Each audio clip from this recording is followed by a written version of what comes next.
I want to congratulate the American people on sacking Donald Trump, which is very gratifying to see his increasingly desperate and farcical attempts to deny reality. It reminds me a little bit of Chemical Ali trying to claim that Saddam Hussein was still in charge and the walls were shaking around him. So it is amusing, but what people, of course, hope it will bring is real change, and not least on the absolutely disastrous manner in which Donald Trump dealt with COVID-19.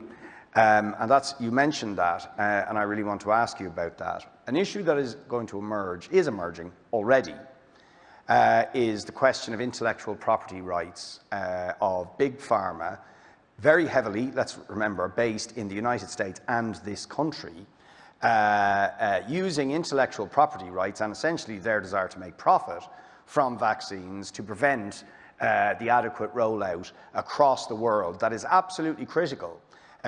Trump wanted to buy up all the vaccine for America, and this is happening in Europe and so on. This will be a disastrous strategy because it will lead to many parts of the world not having the vaccine, and then the likelihood of mutations and effectively the vaccine becoming useless and ineffective for all of us. So it is absolutely critical that intellectual property rights around proprietary technology and the means to produce vaccines once they are declared safe is waived. And we need emergency measures, legislation if necessary, to waive the normal intellectual property rules around the vaccine so that we can end this pandemic and profit doesn't get in the way of that.